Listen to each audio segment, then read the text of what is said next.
my name is Shay and welcome to my channel. Today I'll be reviewing Riverdale Season 5, Episode 4, Chapter 80, Purgatorio. Don't forget to like, comment, and subscribe. Let's get it! The episode starts off with Archie and the Bulldogs football team in a room. He is giving them a speech about how what's going on outside is unlike anything that they have ever faced, but he tells them to not be afraid. He tells them that they are Bulldogs and that they never give up. A man tells them that their mission is to penetrate the enemy's defenses, retrieve their fallen brother, and return safely to base. They all head out on the battlefield, and this scene is really intense. The war is going on, and one of the soldiers gets hurt, and so does Archie from a bomb, and he looks over and sees Cheryl in a Riverdale High cheerleading uniform. Archie goes over to the wounded soldier, and he puts him on his back. He sees Fangs, Kevin, Sweet Pea, Betty, Veronica, and Pops cheering him on the sidelines. While he is carrying the wounded soldier on his back, he sees Hiram with a gun pointing at him. As Hiram pulls the trigger, Archie wakes up and he is in a bed. A man asks him if he is ready to go home, and Archie says that he is ready to get back into the war. The man tells him that he has given 7 good years of his life to the army and that the other men in the unit can attest to that. He also tells him that most of them are alive because of him, and Archie replies, not all of them. Sergeant Taylor is the man's name, and he says that the ROTC team at Riverdale High has been inactive and that he can't think of anyone more qualified to bring it back to life. Archie tells him that he didn't join the army to be a desk jockey.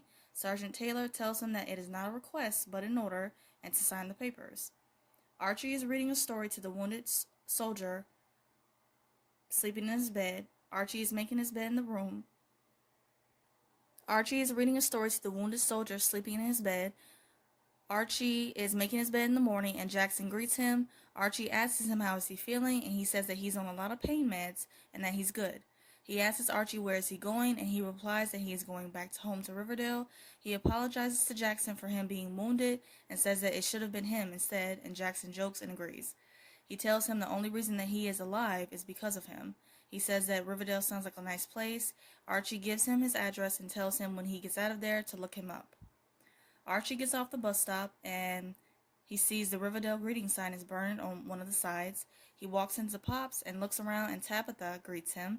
She tells him that if he is hungry to grab a stool and that the coffee is fresh. She also tells him that if he needs something a little stronger to go downstairs.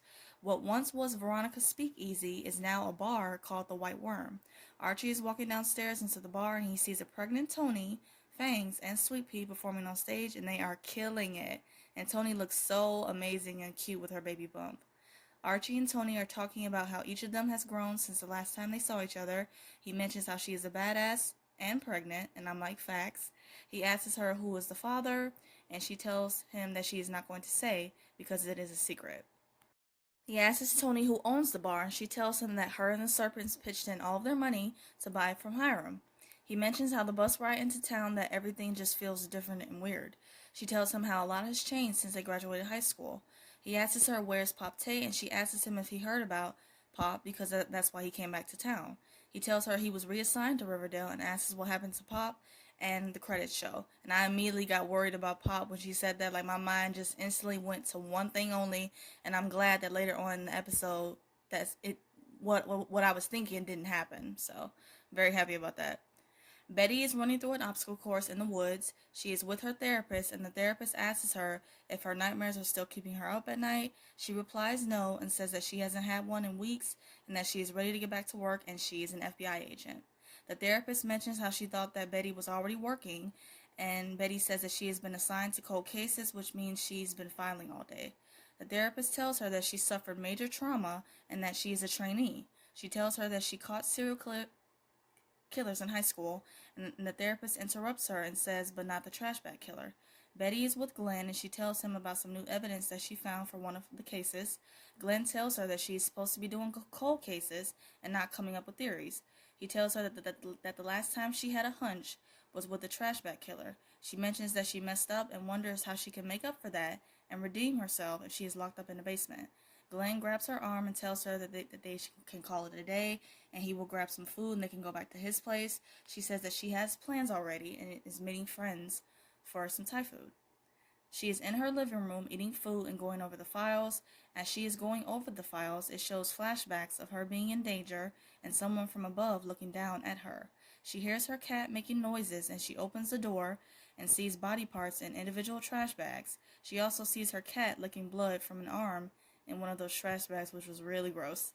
She sees the trash bag killer with a chainsaw coming at her, and she screams and wakes up out of her nightmare. There's another session going on, and the therapist asks her if she has had any new nightmares, and she replies that she is sleeping like a baby. The therapist tells her that she can't help her if she doesn't be honest with her. Betty says that when she got to TBK's lair, that Teresa was already dead. She says that it wouldn't have mattered if she had shown up with an entire SWAT team because he had already killed her. The therapist tells her that if she would have waited for backup, she wouldn't have been captured and the trash bag killer wouldn't have escaped. Betty agrees and says that it was a mistake and that she regrets it. The therapist mentions how Betty hasn't talked about her time in captivity for 2 weeks. She says that she thinks about where TBK would be right now and who he might hurt because of her.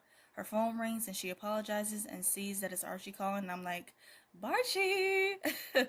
She tells Glenn that she is going back home for a few days. He tells her while she is there to back up the FBI satellite office. She tells him to watch her cat while she's gone, and he tells her that he's going to need a key and a kiss from her. Veronica is with her husband Chad, and they are celebrating their 1-year anniversary. He tells her the only thing that they are missing are children, and he feels like this year will be the year for them. He tells her to cut back on her hours at Lacey's, and she tells him that women can have it all. He says that he doesn't want her to be stressed, and she replies that she is not stressed. She says she misses being on the trading floor with him, and that they call her the she-wolf of Wall Street. She is selling jewelry to many different kinds of customers and different types of guys. She receives a call from Chad at work, and she tells him that she is busy at Lacey's and asks if he wants to meet for lunch. He tells her that he came to Lacey's to surprise her, but she is nowhere to be found. They have an argument about her lying to him. She says that she tried Lacey's, but she needed something with a little bit more edge. He tells her about their plan to start a family, and she says that he forgot who he married. She tells him about how good things were in the beginning and the sex and asks him what happened. He mentions the accident, and she says that he is using that as an excuse to control things. She says that he didn't want her going back to work on Wall Street because it was too stressful. She mentions how she didn't want to keep having the same argument over and over again, so she agreed to what he wanted, but admits that that is not the kind of person that she is. She tells him the sooner that he accepts that, the better he will be. Hermione is on set shooting her intro for Real Housewives, and she is amazing at it. Veronica is watching her behind the scenes. She tells her that she makes it look so easy, and she replies that with all that they have been through, this is a cakewalk for her. Hermione says that Andy wants to know when Veronica will come on the show for an episode or two. She says that she can't put her life on display when it is in utter turmoil. Hermione asks her what is wrong with her life because she has a wealthy husband who gives her anything that she wants and doesn't have to work. Veronica says that she loves working and that is the problem. She says that he wants her to turn her into a baby-making machine and that they have time to have kids. She says she doesn't want to be a mom right now, but more so a she-wolf of Wall Street. She asks her when her and Chad worked together, did she outperform him? And she replies that she did almost every week. She says that's threatening to an alpha male like Chad. She tells her that marriages has its ups and downs, and she says that with them having plenty of time to start a family, that with her being in the accident, it may have shown her that's not necessarily the case. Veronica comes home and there's a bouquet of roses from Chad. He says that they can try it again, and he gives her her anniversary gift. He says he hates it when they fight, especially when he knows that it's his fault. She tells him that they didn't used to fight like this and asks him what happened. He replies and says that it was an accident, and he mentions how when the helicopter went down, that he said a prayer that if only one of them were to survive the crash, to let it be Veronica. He says now that they both have survived, he doesn't want to waste another minute and he wants to start a family. He asks her if that makes any sense, and she says that it does. She tells him that they are partners, and when she tells him she wants to do something and that she can handle the stress of that thing, he needs to trust her. He tells her he will, and they kiss. She attempts to leave with him, and he stops her and tells her to open her gift. She opens the gift, and it is a glamour jag, and it was really beautiful. She is selling jewelry and gives the glamour jag away to a couple, and that goes to show how she feels about his gift, which was funny. She tells the couple that they can start a collection, and she receives a call from Archie. Jughead is attempting to write a story, but he gets frustrated. Jessica, who is his girlfriend, comes out the room and asks him if he's okay. He ignores her, and he gets on the phone with his agent, Sam, and they talk, asking if they can meet to talk. Jessica tells him that he would rather talk to his agent than his own girlfriend. He says that he has writer's block, and she admits the same, but she says that she is not punishing him for it. He asks her, can they talk about this when he gets back, and he leaves. Jughead is with Sam in the park, and he asks him to be honest about if he is still in the running for the staff writer job New Yorker. He tells him no, and that he shouldn't focus on trying to get a job as a reporter when he is a fiction writer. He tells him that he should be writing his next book, and he asks him how's that coming along, and Jughead replies that he has writer's block. Scribner is threatening to take away his advances, and he tells him that he does not want to be a one-hit wonder. He returns home to his apartment where he finds an eviction notice on the door. Jessica has her bags packed and tells him that she is going to stay with Haley until she finds her own place. She says that the relationship is not working for her anymore, and debt collectors are literally pounding on the door. He tells her he just needs more time, and she replies that she doesn't know what he needs, but she is not it. She wishes him good luck on the book, which seems to be the only thing that he cares about, and she leaves. He goes to a bar, and a woman named Cora asks him about his book. She tells him that she is a grad student at NYU and says that his book is amazing.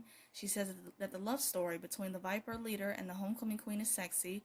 She says that the book he wrote was entirely sexy, and they both go back to his place and they sleep together. In the morning, Jughead is cleaning up, and Cora comes out of the room, and she's wearing his blue serpent t-shirt. She is looking at an article on the wall that Jughead was featured in as the Wonder Kids, the season's best and brightest youngest writers. She confesses that she read the article 100 times, and that's how she knew he would be at his favorite bar the other night. She tells him that she is a fan of his book and that she had an ulterior motive. And when I was watching this, I was like, oh shit, like, she's crazy. She's literally crazy. She reaches into her bag and pulls out a manuscript and gives it to him. She asks him to read it, and if he likes to give it to his agent. This part was wild because she literally did all of that just to get him to read her book. It's crazy. It's literally crazy. The debt collectors come knocking on the door, and he tells her that he will read her book and asks her for a favor. She opens the door and tells the debt collectors that she is house sitting and that Jughead got a job writing for a TV show and left in the morning. They give her a card and tell her to tell him to give them a call. She blackmails him to read her novel and expects a response by the end of the week, because if he doesn't, she's going to rat him out to the debt collectors. And I'm just sitting here thinking, like, that's why you don't sleep with someone who you just met and bring them home, because you never know. People are literally crazy. He is reading the manuscript, and he receives a call from Archie. TONI, Archie, Kevin, Fangs, and Sweet Pea are drinking at the White Worm and catching up. TONI says that she had a job lined up with Riverdale Social Services, but their offices got shut down. She is now Riverdale High's new school's guidance counselor. Kevin says that he is a drama teacher at the school as well. He got his BA from Carnegie Mellon, and Fangs graduated from the University of Pittsburgh. Kevin and Fangs are still going strong, and I love to see it. They are living together with TONI in an apartment on Cloverfield Lane. Sweet Pea says that he mostly held down the fort while most of them were gone.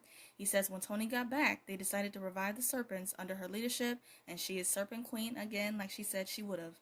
He says that the place is amazing and that it pulls in a different type of crowd, which are truckers. Sweet Pea says that the Serpents drive trucks to make cash, including him and Fangs. Archie asks about Cheryl, and things get a little awkward. TONI says that after graduation they broke up. She says that after she got back from college, she went to go check on her a couple of times. TONI comes to Thornhill and asks Cheryl if they can talk, and she tells her that now is not a good time because they are in the midst of renovating Thornhill, and also she has a painting to finish. She asks her if they can talk another day, and TONI says that they can. TONI asks her if she is okay, and Cheryl replies that she's perfectly fine, but we can clearly see that she's not perfectly fine. Archie asks her did she go back, and she replies that she did, and that she wasn't Thornhill's only visitor.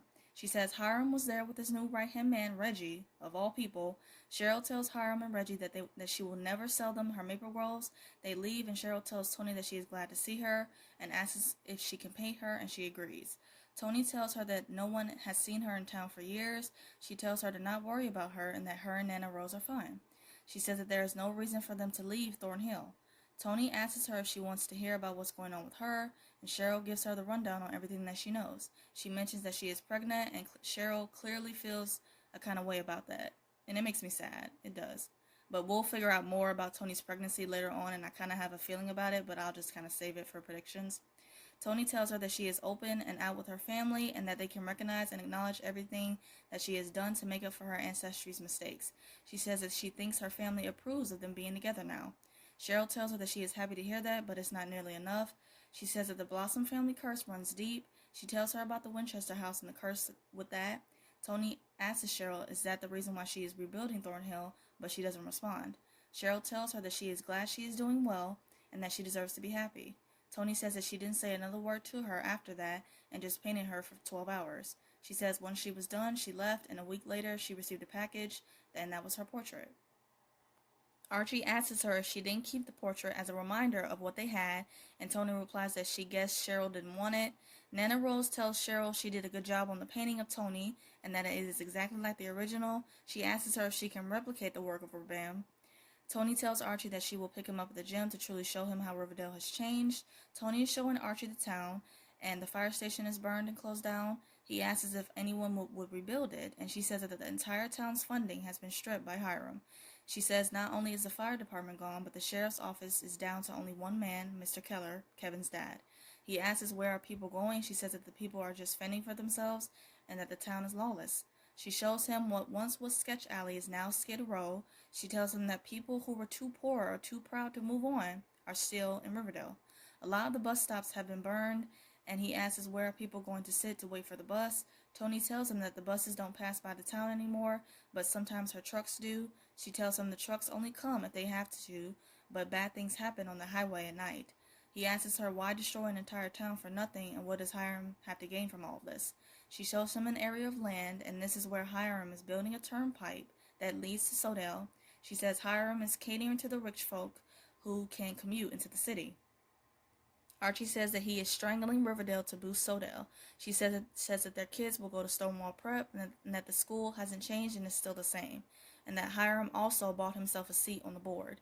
She shows him his old home where the Ghoulies moved into, and they are causing complete disruption and chaos. They go to Pops, and Pops greets him and tells him that he missed them. He replies that he's missed all of them. Archie goes over to Betty, Veronica, and Jughead, and he greets them. He tells them that Toni gave him a tour of the town and that it's a hellscape. He says that he knows that he called them all for Pop's retirement party, but that they have a much bigger agenda. He tells them that Riverdale's dying, that they might be the only ones who can save it. Tabitha asks a woman named Squeaky if she can't convince her to stay. Squeaky tells her that she is done with Riverdale, and she leaves. She is walking down the street, and Jughead is narrating, saying that Lynette, known as Squeaky, came to Riverdale 2 years ago for a fresh start, but that never happened. She was 21 and thought that maybe things would be different in San Francisco and that she would be happy there. There's a truck that pulls up with a skeleton on the front of the hood with red eyes and stops by her. And if I'm seeing a truck like that late at night walking down the street, I'm definitely not getting in that truck, but everybody's different. The episode ends with Jughead saying that she would never make it to California, and Squeaky gets into the truck, and I'm like, no, don't get into the car with strangers. Like, stranger danger. For real. To end this video, I'm going to do 3 quick things. First, my quick thoughts on the episode. I really enjoyed it. The time jump was really put together well, and I loved how they transitioned into each character and show what's going on currently in their lives, so I'm very excited with this time jump and how the rest of the season is going to be. Second, my thoughts on next week's promo. It showed Betty and kind of Archie kind of like teaming up and getting back at the Ghoulies, and it just looks really, really, really good. Third, I'm going to do a quick rapid fire for the episode. So my favorite scene, Archie meeting up with the gang at Pops. I just love how they all look so happy to see each other. Most of everyone. Jughead, he didn't seem too happy, but whatever. He loves sulking. Favorite quote, you're as much a part of this as any of us. Archie to Toni. I love how he included Toni in what's going on because Riverdale is her home too. Favorite look, Betty. She was serving looks with her hair in this episode, and it looks so cute on her. Favorite duo, Archie and Toni. I loved how they are catching each other up on what's been going on, and I love how he included her in the ending scene. Hopefully we see more of their friendship because it was really good to see, and it was really refreshing. And also, it was really amazing seeing Toni finally get more screen time this episode. Like, she so damn well deserves. I love to see it. The WTF moment, Reggie working for Hiram, and that was completely out of left field. I was honestly shocked at that. Like, he basically sold his soul to the devil, but I'm betting that maybe Reggie is working with Hiram to get information on him to use against him, but we shall see what's going on with that. At least that's what I'm hoping. I hope you guys enjoyed my review of Riverdale. Let's keep the conversation going and let me know your thoughts in the comments. I also review other shows like All American and Legacies and some other stuff, and if those interest you, please check those videos out on my channel. Hope you guys have a great day, stay safe, and see you guys next week.